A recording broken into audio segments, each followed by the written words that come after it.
Hello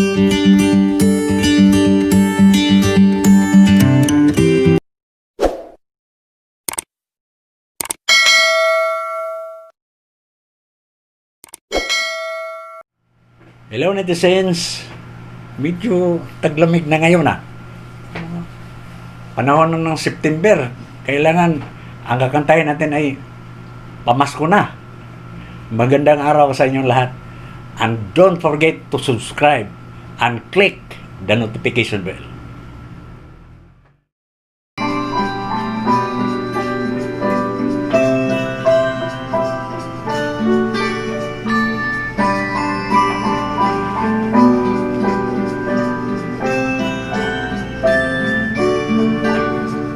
Silver bells, silver bells, it's Christmas time in the city. Ring-a-ling, hear them ring. Soon it will be Christmas Day. City sidewalks, busy sidewalks, dressed in holiday style, and the others are feeling of Christmas. Children laughing, people passing, meeting smile after smile. And on every street corner you'll hear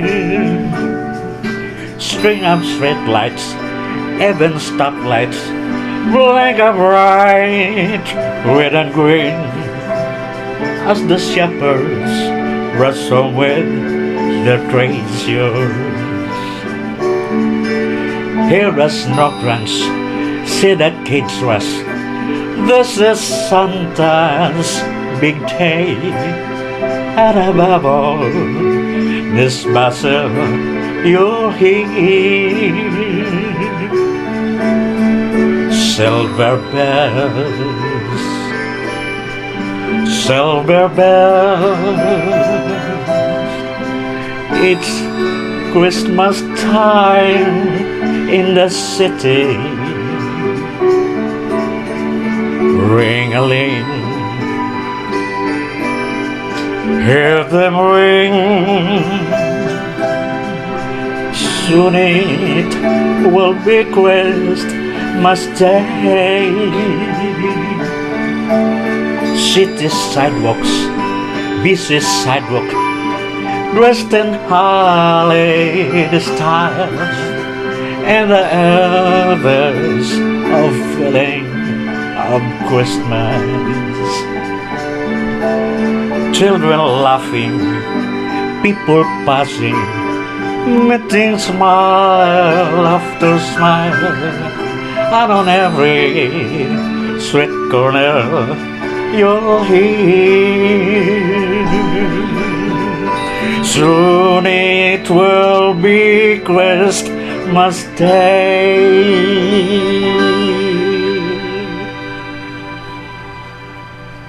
And thank you for watching.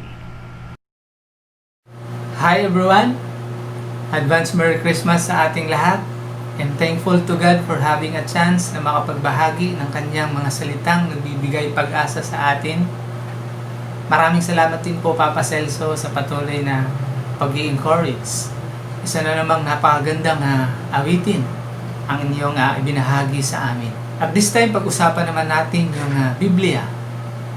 The Bible is like a telescope na kailangan nating isuot, kailangan nating buksan para mas malinaw, para mas makita natin kung ano ba talaga ang plano ng Diyos sa atin. And sa pagkakataong ito, nais kong ibahagi, ito po ay 7 hakbang upang mas makilala natin ng lubos ang plano ng Diyos sa atin. Why Jesus came, why He was born. At yun po ang aking ibabahagi. Number 1, paniniwala. Sa Juan chapter 20 verses 30 hanggang 31, basahin ko po sa Tagalog. Sabi dito, marami pang himalang ginawa si Jesus na nasaksihan ng mga alagad niya ang hindi naisulat sa aklat na ito. Pero ang nasa aklat na ito'y isinulat upang maniwala kayo na si Jesus nga ang Kristo, ang anak ng Diyos, at kung sasampalataya kayo sa Kanya, magkakaroon kayo ng buhay na walang hanggan. Kristo o Christ means anointed or pinili. A chosen one, siya ang magliligtas. Jesus is a promise of God from Abraham. Mababasa po natin yan sa Genesis 12 verses 2 and 3 and Galatians chapter 3 and verse 8. At si Jesus ang katuparan ng pangako ng Diyos. Kung natatandaan natin, ang tao po ay inalis sa paraiso ng Diyos dahil sa pagsuway at hindi pagsunod sa sinabi niya. Tandaan natin, mula sa pagpapaalis ng Diyos sa tao sa paraiso hanggang sa nangako ang Diyos ng isang pagpapala para sa kanyang nilikha. Amen. And today, sabi muli ng Bible sa nabasa natin, kaya ito isinulat, these are written that you may believe. Isinulat para po tayo maniwala. In John 1, naging tao ang salita, and it was Jesus. Ang tunay na paniniwala kay Jesus ay ang pagtanggap ng kanyang mga salita na nakasulat. Ano po ba ang ipinangangaral ni Jesus? Why Jesus came? Why He was born? Ano ba ang layunin ni Jesus? Ano ba ang magandang balita sa Biblia? Paano ba ito maiintindihan? Ang Biblia po ay malinaw na dapat tayong maniwala. Napakahalaga po ang paniniwala. Number 2, pagsisisi. Kung kanina, paniniwala, ngayon naman pangalawa, pagsisisi. In Mark chapter 1 verses 14 hanggang 15, sinabi ni Jesus, basahin ko muli sa Tagalog, sabi dito, nang mabilanggo si Juan na tagapagbautismo, pumunta si Jesus sa Galilea at ipinangaral doon ang magandang balita na mula sa Diyos. Sinabi niya, dumating na ang takdang panahon, malapit na ang paghahari ng Diyos, pagsisihan na ninyo ang inyong mga kasalanan at maniwala kayo sa magandang balita. Number 2, pagsisisi. Kanina, paniniwala, ngayon naman ay pagsisisi. Bakit nais ni Jesus na magsisi ang tao? Dahil makasalanan ang tao. Repentance is returning to God. Pagbabalik loob sa Diyos. Ang isang tao ay hindi makakabalik sa Diyos kung walang pagsisisi. Dahil ang pagsisisi ay pagkilala at pagtanggap na tayo ay makasalanan sa harapan ng Diyos. The kingdom of God reserved to those who repent and believe. Ang paniniwala at pagsisisi ay bahagi at kasangkapan sa plano ng Diyos para sa tao. Marami pang talata sa Biblia ang patungkol sa pagsisisi. Kaya napakahalaga po yung pagsisisi. Isa po yan na kasangkapan sa plano ng Diyos para sa kanyang nilikha. Number 3, pagbabago. Kung kanina, una, paniniwala, pangalawa, pagsisisi, ngayon naman, pagbabago. In Matthew chapter 18, in verse 3, basahin natin muli sa Tagalog, sabi dito, Mateo chapter 18, in verse 2 hanggang 3, tinawag ni Jesus ang isang maliit na bata at pinatayo sa harapan nila at sinabi, sinasabi ko sa inyo ang totoo, kung hindi kayo magbabago at maging tulad ng maliit na bata, hindi kayo mapapabilang sa kaharian ng Diyos.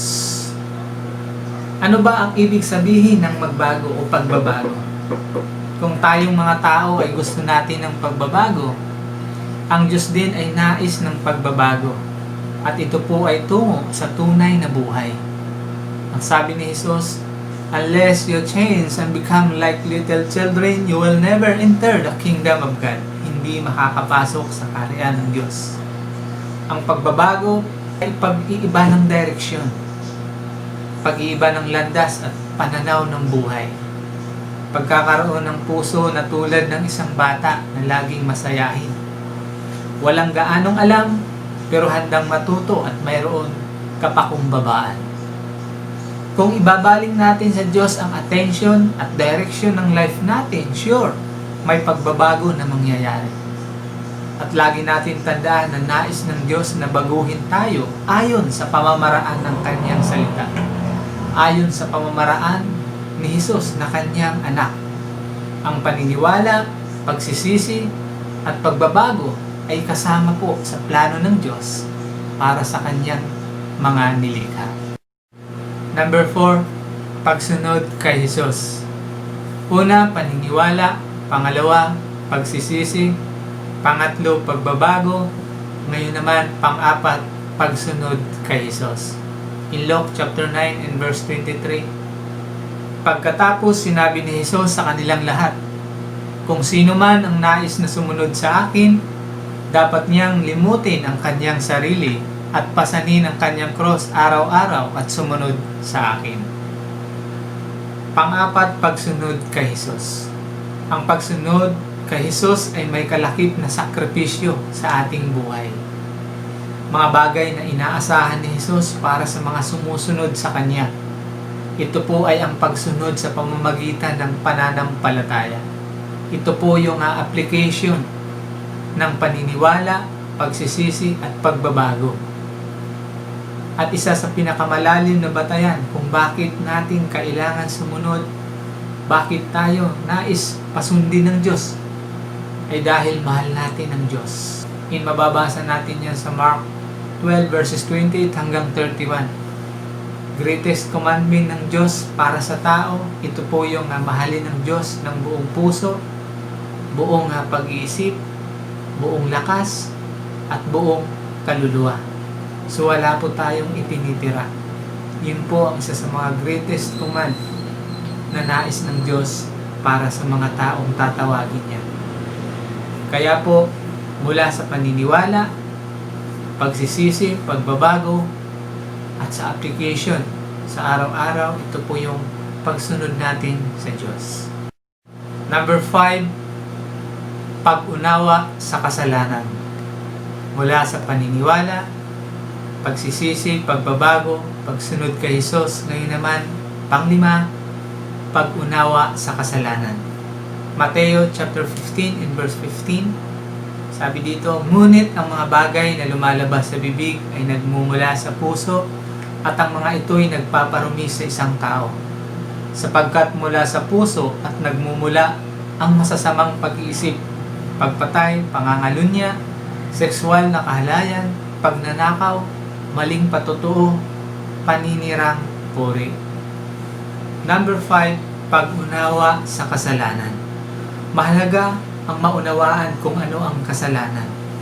Dahil ang kasalanan ay naglalayo sa Diyos at sa Kanya. And mababasa natin yan sa Isaiah 59 in verse 2.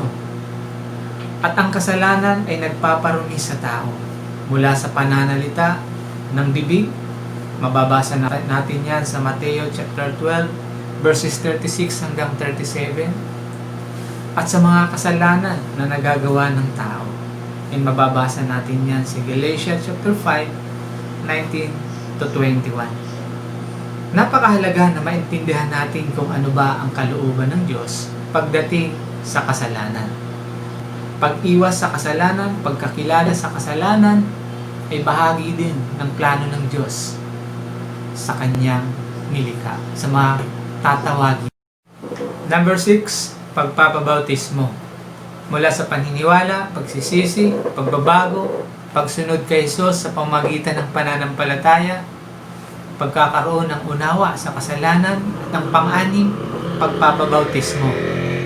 In John chapter 3 in verse 5, sumagot si Jesus, katotohanan ang sinasabi ko sa inyo, walang makakapasok sa kaharian ng Diyos maliban kung siya ay ipinanganak sa tubig at sa Espiritu.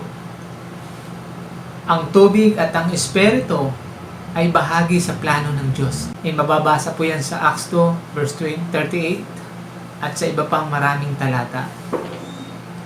At sa 1 John 5:7-8, may tatlong nagpapatunay. Sabi doon, una ang espiritu, pangalawa ay ang tubig, pangatlo ay ang dugo. Ang espiritu po ay mula sa Diyos at ito po ay isang pangako na makakamtan ng isang taong handang sumunod sa Kanya. At ang pangalawa ay ang tubig, na simbolo ng paghuhugas at pag-alis ng mga kasalanan. At yung pangatlo ay ang dugo. Ang dugo ay isang simbolo ng pakikipagtipan at mababasa po natin yan sa Mateo 26 verse 28. Iyon po ang tatlo ang nagpapatunay. Ibinibigay po ng Diyos ang kanyang espiritu sa mga taong tunay na naniniwala, nagsisisi at handang magbago at sumunod sa Kanya. Last, number 7, pananatili. Mula sa paniniwala, pagsisisi, pagbabago, pagsunod kay Jesus sa pamamagitan ng pananampalataya, pag-unawa sa kasalanan, pagpapabautismo, at ngayon naman, pang-7, pananatili. In John chapter 15 verse 10 hanggang 11, kung susundin ninyo ang aking mga utos, mananatili kayo sa aking pag-ibig, tulad ng pagsunod ko sa mga utos ng aking Ama, at nananatili ang kanyang pag-ibig. Pananatili, napakahalaga po ng pananatili. Ang nais ng Diyos ay patuloy tayong manatili sa kanyang mga salita. Maraming salamat sa iyong pakikinig. See you next time. To God be the glory.